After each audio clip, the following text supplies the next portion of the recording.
Welcome to Eye Contact. I'm Dan Epstein. Today we are talking to Dr. David Touboul about cross-linking. Welcome, Dr. Touboul. You have been one of the longest users of cross-linking in Europe and have gained much experience. Would you say that you have changed the original Dresden protocol substantially or not? Thank you, Dan, for your invitation. I'm very glad to be here. And yes, we moved from the beginning to today with new protocols.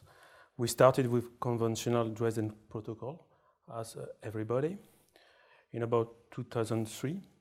And now we are with accelerated protocols. But also we change our mind in terms of indications of cross-linking. Yesterday we were doing cross-linking for every progressive patient. Right now we are developing strategies that I can call eye rubbing inhibition with cross-linking, and not only corneal stiffening with cross-linking. I changed my mind and I try to do it differently. And what exactly does eye rubbing inhibition mean? It's kind of programmed. So the first time we see the patient, we try to determine the behavioral component of the personality of the patient. And we ask him to fill a questionnaire. Today it's a handmade questionnaire, but tomorrow that will be a validated questionnaire dealing with the habits, how he rubs the eyes, intensity, frequency, time, etc. And then we define a risk of progression. That is the first thing to do before rushing through the cross-linking treatment. That can be AP on, AP off, it depends. But I think that the major issue today is to define the good indications for cross-linking. Right, and that would have been my next question. What are the good and what are the bad? The good indications to me, it's a patient who is supposed to progress. It's not correlated with the vision. And a patient who will progress, it's a young patient, usually. It's a children or adult, a teenager, young adult.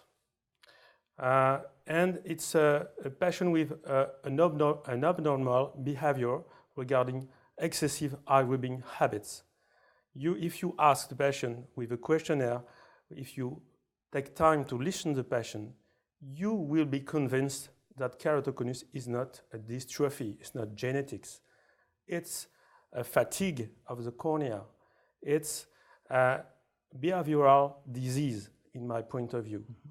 So if the patient is willing to progress because he's obviously conscientiously or not rubbing their eyes, I will follow him in a very aggressive manner. I will ask him to come back within 2 or 3 months in a young patient. And if I have the proof that he is progressing, now I will propose a conventional or accelerated AP of cross-linking.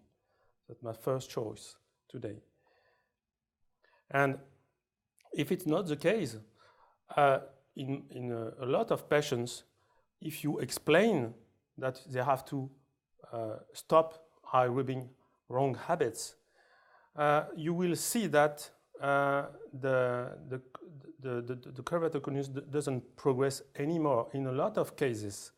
So it's important to wait and to follow and to discuss with the patient, finding the right profile, psychological profile of each patient. How long have you been studying this angle? Probably 3 or 4 years from now. And we try to validate that with a questionnaire that will score the risk of progression. We are all together in France. It's about 20 centers. Mm-hmm. Okay. We made a questionnaire all together, and now we will try to validate it in a prospective study that will start next year probably. We now are arranging the funding issues, and the goal is to get an information for the patient how fast the disease can progress, and to decide when we have to treat with cross-linking. Have you been able to establish, without a study, of course you need a strict study, that some of your patients whom you convinced to stop rubbing have also arrested progression? Yes, I'm sure of that. But I think the more important issue is to discuss with the patient and prove him that he is an eye rubber. A lot of patients answer at the first time that they are not rubbing their eyes. But when you ask how could you show me, how do you do, you will be really surprised by the results. And it's really important to make them understand. And in most of the case, they answer, no, I never rub my eyes. The second time we saw them, they apologize and they say, yeah, doctor, finally, perhaps I'm rubbing my eyes, and perhaps when I was younger, my mother told me that, etc. So, to me, it's really a new paradigm in cross-linking management and keratoconus management. But it's not a new idea. Oh, no. In the 70s, a lot of papers were published on that topic. But today, everybody is focusing on cross-linking because it's easy. But you know, when you do cross-linking, sometimes there are some troubles, yep, especially in children. Exactly. Now, this is a future prospective study, and we are looking forward to that. When you do keratoconus patients today, and you emphasize you do an epi-off procedure, right? And you've done that for years like that. We've discussed it. You've published it. Are you still convinced that epi-off is the best way to do it? Yes. Yes, it works. And you can look through the literature. It works. It was difficult to make an opinion at the beginning of the cross-linking, but now everybody knows that it works. But in my opinion, it's not working because you are stiffening the cornea. And it's even difficult to prove that in vivo patients, the corneal is stiffening.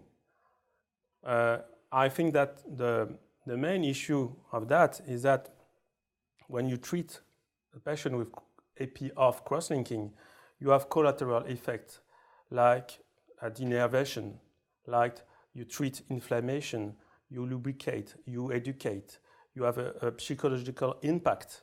You said the patient that it's not genetical, okay? Never say the patient is genetic because it's anxiousness and it's you will bring culpabilities for the relatives. So everything is synergistic in cross-linking management to inhibit the eye rubbings. So I think that cross-linking today is one of the best eye rubbing inhibitor on the market. Very interesting.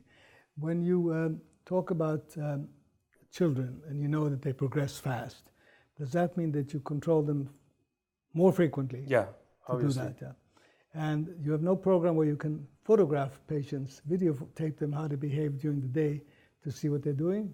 Yeah, we discuss with the parents, and we try to do movies of the children, and also we use the OCT topography. It's really quick. You have the tomography and surface topography in a few milliseconds instead of chain fluke technology, which is more difficult.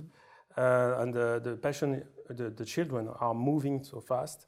So the best for children is to get OCT topography. And you mentioned accelerated cross-linking, which is in everybody's mouth, has been used for years. But has it been forgotten that we have published papers in which we've shown that the effect is lower with accelerated cross-linking, or has the community changed its mind about that? Yes, there is a trend to be lower effective, but what we call lower is what is less effective. It's based on keratometry. is based on central 3 millimeters Kmax. So it's not really based on the overall shape of the cornea. So to me, there is a lot of biases around that. And the more important thing is that the vision is still the same for a long term in those patients. Okay. And when you consider keratoconus today with cross-linking, you would say your study makes it a more comprehensive study because you're not limiting yourself only to one method, but you're seeing the whole with all the side aspects involved. Is that correct? Yeah. Your colleagues agree with you on that in France? Not everybody. Some of my colleagues think that cross-linking is useless.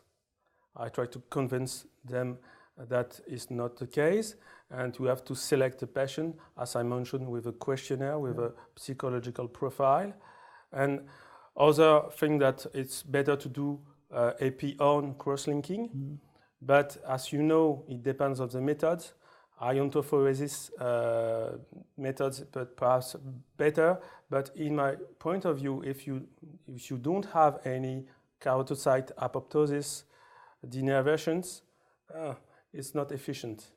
Thank you very much, Dr. Touboul.